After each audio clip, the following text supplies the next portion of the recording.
పడతారు. మీ కొరకు కష్టాలు కాచుకొని ఉన్నాయి కనుక నేను మీతో ఉండగానే ఈ సంగతులు చెప్తున్నాను. మీ యొద్దకు వచ్చేటువంటి లేక మీరు ఎదుర్కోబోయేటువంటి ఆ శ్రమల కాలములలో నేను చెప్పిన మాటలు మీకు జ్ఞాపకం వస్తాయి అని చెప్తున్నాడు యేసుప్రభు వారు. సిద్ధపాటు అనేటువంటిది, సిద్ధపాటు విలువ ఎటువంటిదో దాన్ని మనం ఖచ్చితంగా గ్రహించాలి.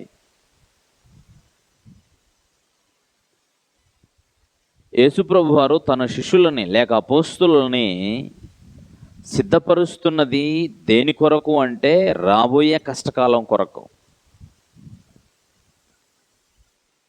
ప్రభువు మాటలు వినడం వలన భవిష్యత్తును గూర్చినటువంటి మెలకువ, భవిష్యత్తును గూర్చినటువంటి ధైర్యము మనకు ఎక్కువగా కలుగుతుంటుంది.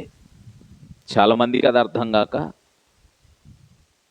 ఏ సమయానికి ఆ సమయాన్ని చూద్దాంలే అన్నట్టుగా అనాలోచనతో దూరదృష్టి లేకుండా బ్రతుకుతూ ఉంటారు. యేసుప్రభు వారు తన యొక్క శిష్యులను ఉద్దేశించి, అపోస్తులను ఉద్దేశించి చెప్పినటువంటి మాటలలో వారు ఎదుర్కోబోయేటువంటి శ్రమలు మామూలు శ్రమలు కాదు. చాలామంది క్రైస్తవులు మాట్లాడుతూ ఉంటారు 7 ఏండ్ల మహాశ్రమల కాలం వస్తుందని. 7 ఏండ్ల మహాశ్రమల కాలం బైబిల్ మాట్లాడట్లేదు. క్రీస్తు సంఘం భూమి మీద ఆరంభించబడిన తర్వాత ప్రభు అయిన క్రీస్తును విశ్వసించిన వారు ఎదుర్కొనేటువంటి శ్రమలు 7 ఏండ్ల శ్రమల కంటే మించిన శ్రమలు. వారిని ఉద్దేశించి అపోస్తులుడు కూడా ప్రభు అయిన యేసుక్రీస్తు వారు చెప్పిన దానిని హృదయం అందించుకొని పేతురు గారు ఆయా ప్రాంతాల్లో చెదిరిపోయినటువంటి క్రైస్తవ సమాజాన్ని, సంఘాన్ని ఉద్దేశించి మొదటి పత్రిక రాసినప్పుడు, ప్రియులారా, మీకు కలుగుచున్న అగ్ని వంటి మహాశ్రమలను గూర్చి మీకేదో వింత కలుగుతున్నట్టు మీరు ఆశ్చర్యపడకుడి అన్నాడు. అగ్ని వంటి మహాశ్రమలు వారి దేహాలకు డాంబారు పదార్థం లాంటివి పూచి,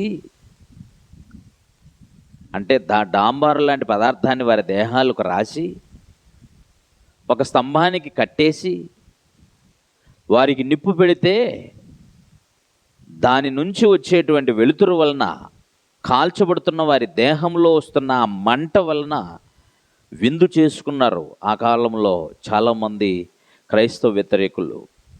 అందుకనే అగ్ని వంటి మహాశ్రమలు మీకు కలుగుతున్నాయి అని పేతురు గారు వారికి చెప్పాడు. దీనికి మీరేం ఆశ్చర్యపడకండి. ఇలాంటి శ్రమలు మీ మీదకి వచ్చినప్పుడు ప్రభువు ఆత్మ మీ మీద ఉన్నాడని ధైర్యంగా ఉండండి అని చెప్పాడు. పేతురు రాసిన మొదటి పత్రికలో 4వ అధ్యాయము 12వ వచనం నుంచి మనం చదువుతాం. ప్రియులారా, మిమ్మును శోధించుటకు మీకు కలుగుచున్న అగ్ని వంటి మహాశ్రమలను గూర్చి మీకేదో ఒక వింత సంభవిస్తున్నట్లు ఆశ్చర్యపడకుడి.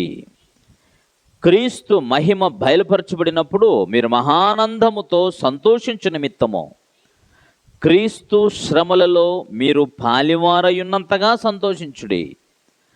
క్రీస్తు నామము నిమిత్తము మీరు నిందపాలైన ఎడల మహిమాస్వరూపి అయిన ఆత్మ, అనగా దేవుని ఆత్మ మీ మీద నిలుచుచున్నాడు గనుక మీరు ధన్యులు అన్నాడు. అగ్ని వంటి మహాశ్రమలు మీరు అనుభవిస్తున్నారు. ఈ శ్రమలను గురించి మాట్లాడుతూ దీనికి ముందుగానే యేసు ప్రభు వారు ఏం మాట్లాడాడు అంటే, మీరు మహాశ్రమలు అనుభవించబోతారు. ఎటువంటి శ్రమలు? మీరు అభ్యంతర పడకుండా ఉండవలనని మీతో చెబుతున్నానంటే, శ్రమలు వచ్చిన తర్వాత ఏంటి మాకు ఈ పరిస్థితి వచ్చింది అని అప్పుడు అభ్యంతర పడకండి అన్నాడు. అందుకని బాప్తిస్మం తరగతుల్లో ముందుగా కూడా మీరు బాప్తిస్మం పొందక ముందే మీకు తెలియజేయబడిన సమాచారం ఏమిటంటే మీరు అనేక శోధనల గుండా ప్రయాణం చేయవలసి ఉంటుంది. ప్రభువును విడిచిపెట్టి పోవలనన్న బలత్కార పరిస్థితులు మీ ముందుకు వస్తాయి. నమ్మకంగా ఉండగలమో లేదో మీరు పరీక్షించుకొని నిర్ణయించుకొని బాప్తీసం పొందండి అని చెబుతూ ఉంటాం. దీని అర్థం మిమ్మల్ని భయపెట్టి బాప్తీసం పొందకుండా చేయడం కాదు, రాబోయే శ్రమల కొరకు ముందుగా సిద్ధం చేయటం. యేసుప్రభు వారు చెప్పింది అదే. మీరు అభ్యంతర పడకుండా వలనని మీకు ఈ సంగతులు చెప్తున్నా అనంటూ ఏమన్నాడంటే, వారు మిమ్మల్ని సమాజ మందిరములలో నుండి వెలివేయుదురు, మిమ్మల్ని చంపే ప్రతివాడు తాను దేవునికి సేవ చేయుచున్నానని అనుకున్న కాలం వచ్చుచున్నది అన్నాడు. మిమ్మల్ని చంపే ప్రతివాడు దేవునికే సేవ చేస్తున్నా అనుకునే కాలం అట. జిహాద్ అనేటువంటి ఒక భయంకరమైనటువంటి ఉగ్రవాదపు మూక అనేక మందిని, క్రైస్తవులైనటువంటి వారిని ఆఫ్ఘనిస్తాన్లోనూ, పాకిస్తాన్లోనూ, ఆ తర్వాత ఉన్నటువంటి ముస్లిం కంట్రీస్లో క్రైస్తవులను అనేకులను పీకలు కోసేశారు మోకాళ్ళ మీద కూర్చోబెట్టి. జస్ట్ 2-3 సంవత్సరాల క్రితం వరకు కూడా బుల్లెట్లతో, గన్నులతో కాల్చేశారు తలల మీద గురిపెట్టి. ఇదంతా ఏమిటరా అని అంటే వాళ్ళు చెప్పేటువంటి సమాధానం ఏంటి? మేము పవిత్రమైన యుద్ధం చేస్తున్నాం, మేము దేవునికి సేవ చేస్తున్నాం. వారి నినాదాలు, వారి సిద్ధాంతాలు మీరు నమ్మితే, వారి అల్లాను నమ్మని ఒకన్ని, అంటే ఒక అన్యజనుని చంపితే 1000 సార్లు నమాజు చేసిన దానితో సమానమట వారికి. ఎటువంటి సిద్ధాంతమో చూసారా? ఒక్క అన్యజనుణ్ణి, అంటే వారి అల్లాను నమ్మనటువంటి వానిని ఎవరినైనా ఒకరిని చంపితే 1000 సార్లు నమాజ్ చేసిన దానితో సమానమట. అంటే అది ఎవరి సేవ అనుకుంటున్నాడు వాడు? ఒకరిని చంపటం దేవునికి సేవ చేస్తున్నా అనుకునే కాలం. ఇలాంటి కాలం వస్తుంది. ఈ మాట చెప్పి యేసు ప్రభు వారు 1970 సంవత్సరాల క్రితం, లేక 2000 సంవత్సరాల క్రితం యేసు ప్రభు వారు ఈ మాట మాట్లాడాడు కదా. అప్పటి నుంచి ఇప్పటి వరకు క్రైస్తవుల మీద దాడులు జరుగుతున్నప్పుడు, క్రైస్తవుల మీద శ్రమలు వస్తున్నప్పుడు, క్రైస్తవుల మీద ప్రభుత్వాలు ఒత్తిడి తీసుకొస్తున్నప్పుడు, క్రైస్తవులను హింసించడానికి కంకణాలు కట్టుకొని చట్టాలు చేస్తున్నప్పుడు, క్రైస్తవ్యం మేము మా హక్కుల కోసం పోరాడతాం, కులం కోసం పోరాడతాం అని మాట్లాడుతుంటే వీరికి ఏమర్థం కాలేదు? యేసు ప్రభువు వారి యొక్క మాటలు అర్థం కాలేదు. యేసు ప్రభు వారు చెప్పిన మాటల్లో ఉన్న సిద్ధపాటు విలువ తెలియలేదు. ఇవి వస్తాయి అని చెప్పాడు ప్రభు, ఖచ్చితంగా వస్తాయి. పేతురు గారు చెప్పారు, చదివాం. అలాగే అపోస్తలుడైన పౌలు గారు చెప్పారు తిమోతిని ఉద్దేశించి, తిమోతి, క్రీస్తు యేసునందు మంచి సద్భక్తిని అనుసరించి నడుచుకో, మంచి సాధన చెయ్యి అని చెప్తూనే 3వ అధ్యాయం 12వ వచనంలో ఇలా చెప్పాడు. తిమోతికి రాసిన 2వ పత్రిక 3వ అధ్యాయము 12వ వచనం, క్రీస్తు యేసునందు సద్భక్తితో బ్రతుకును ఉద్దేశించు వారందరూ హింస పొందుదురు అన్నాడు. అంటే అపోస్తలుడైన పౌలు గారు సిద్ధం చేశారు క్రైస్తవ సంఘాన్ని, సేవకుల్ని. అపోస్తలుడైన పేతురు గారు సిద్ధం చేశారు చెదిరిపోయిన క్రైస్తవులను, సంఘాన్ని. ప్రభువైన యేసుక్రీస్తు వారు సిద్ధం చేశారు తన ఎదురున్న అపోస్తలుల్ని. అందుకని భూమి మీద దేవుని పిల్లల కొరకు ఏవైనా కష్టాలు వస్తే, శ్రమలు వస్తే, ఏంటి మా పరిస్థితి ఇలాగైపోయింది అని మీరు అభ్యంతర పడవలసిన అవసరత లేదు. అందుకని ప్రభువు చెప్పాడు, మీరు అభ్యంతర పడకుండా ఉండవలననే మీకు ఈ సంగతులను చెప్తున్నా, అంటే ముందే మిమ్మల్ని ప్రిపేర్ చేస్తున్నాను అన్నాడు. ఈ పరీక్షలో, ఈ పోరాటంలో, ఈ హింసలలో అపోస్తలుల యొక్క విశ్వాసానికి, వారి ధైర్యానికి కూడా పెద్ద పరీక్షనే భావించాలి మనం. ఈ సంగతులు చదువుతున్న మన కాలంలో ఒక విధంగా చెప్పాలంటే మీరు ఈ తరములో చాలా సురక్షితంగా, క్షేమంగా దేవునిని తెలుసుకొని ఆరాధిస్తున్నారు, దేవుని కొరకు బ్రతకగలుగుతున్నారు, దేవుని కొరకు మాట్లాడగలుగుతున్నారు. మన వెనుకటి తరాల వారు అందరూ కూడా చాలా హింసలు అనుభవించారు. రక్షణ సువార్తను ప్రకటించటానికి వారి ఎదుట ఉన్న బీద పరిస్థితి ఒక ఎత్తు. అన్ని పరిస్థితులు, బీదరికంలో, కష్టకాలంలో, జీవనోపాధికి కూడా కష్టమైన కాలంలో సైతం క్రీస్తును ధరించినందుకు, క్రైస్తవుడు అయినందుకు బాధ అనుభవిస్తున్న కాలం ఇంకా కఠోరమైన కాలమే కదా. ఎంత కష్టకాలం అది. మొదటి శతాబ్దంలో సంఘము అనుభవించింది. 4వ శతాబ్దం వరకు సంఘం పలు విధాలుగా హింసను భరించింది. ఈరోజు క్రైస్తవ్యం అనంటే దేవుని కొరకు ఇది విడవాలి, అది విడవాలి, దాన్ని త్యాగం చేయాలి, దీన్ని త్యాగం చేయాలంటే ఎవరికి అసలు చాలా కష్టంగా ఉంటుంది. ఒకవేళ క్రీస్తుని ధరించినందుకే మహాశ్రమలు, అగ్ని వంటి మహాశ్రమలు మీకోసం వస్తాయి అని ఈ మాటలను చెబితే నిజంగా ఎవరికైనా, ఏ క్రైస్తవుడికైనా, ఈ కాలంలో ఉన్నోడికి నిజంగా నిలవగలరంటారా? యేసుప్రభు వారు నమ్ముకుంటే మాకు కష్టాలు పోతాయి, రోగాలు పోతాయి, వేదనలు పోతాయి, ఇంకా బిల్డింగులు కట్టుకుంటాం, అప్పులు కట్టుకోగలుగుతాం, డబ్బులు సంపాదించుకోగలుగుతాం అని అంటే, ఒకవేళ మొదటి శతాబ్దపు క్రైస్తవ్యం యొక్క విలువను తెలిసి ఉంటే అటువంటి క్రైస్తవ్యం, లేక మొదటి శతాబ్దంలో క్రైస్తవులు ఎదుర్కొన్న మహాశ్రమలు కేవలం క్రైస్తవుడైనందుకే, క్రీస్తుని ధరించినందుకే, క్రీస్తుని నమ్ముతున్నందుకు హింస భరించే కాలం వస్తే ఎంతమంది నిలవగలరు ఈ కాలంలో? చాలామంది చెప్తుంటారు, ఈ సంఘ సభ్యులు ఇన్ని లక్షల మంది, ఆ సంఘ సభ్యులు ఇన్ని లక్షల మంది, ఆ సంఘ సభ్యులు ఇన్ని వందల మంది, ఇన్ని వేల మంది అని చెప్తుంటారు. ఎంతమంది నిలవగలరు? ఆనాటి యూదా మతస్థుల వలె అవసరాల కొరకు దేవునిని విశ్వసించేటువంటి వారు, వారి యొక్క పరిస్థితులను బట్టి ఎదుటివారిని హింసించేటువంటి దురాక్రమణ, దుర్భాషలాడుట, దుర్నీతి సంబంధులైన యూద మతస్థుల వలె నేటి నామకార్థ క్రైస్తవులు కూడా ఉన్నారు. ఈరోజు క్రీస్తునందు ప్రతి మనిషి సుఖాన్ని అనుభవించాలని కోరుతున్నాడు, కానీ క్రీస్తునందు కష్టకాలము కొరకు కూడా సిద్ధపడి ఉండాలనే విషయము, ప్రభు యొక్క సందేశము ప్రతి మనుషుల్ని సిద్ధపరుస్తుంది. అందుకని వారి విశ్వాసానికి, వారి ధైర్యానికి, వారి యొక్క సహనానికి పెద్ద పరీక్ష క్రైస్తవ జీవితం అంటే. ఆషామాషి కాదు. యేసు ప్రభు వారు వారిని సిద్ధం చేస్తున్నాడు. మహాశ్రమలు మీ మీదకి రాబోతున్నాయి.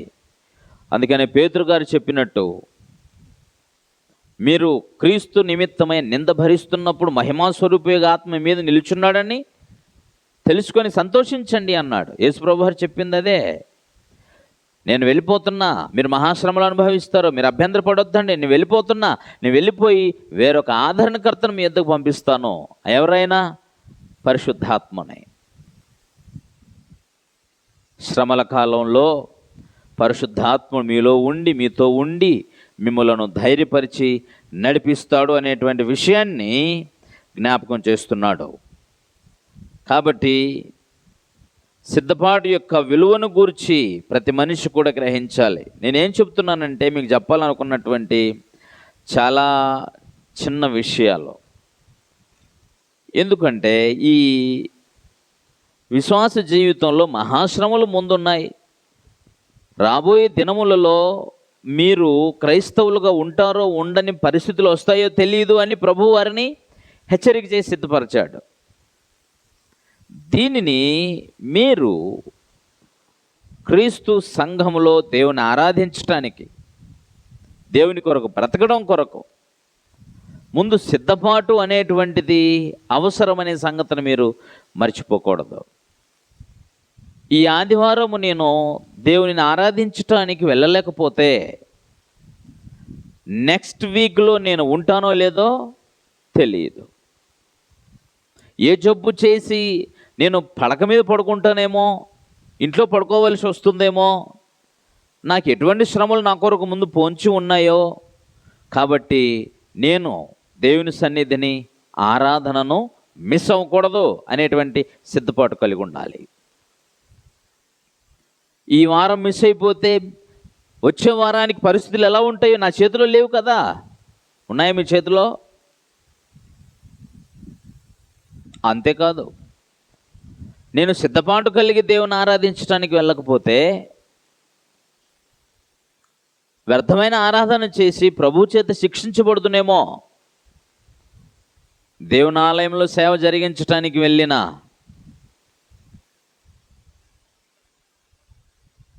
నాదాబు, అబీహులు అను అహరోను కుమారులు దేవుడు చెప్పిన దానిని సరిగా వినక, గ్రహించక, పాటించక నశించిపోయారు. చూసారా?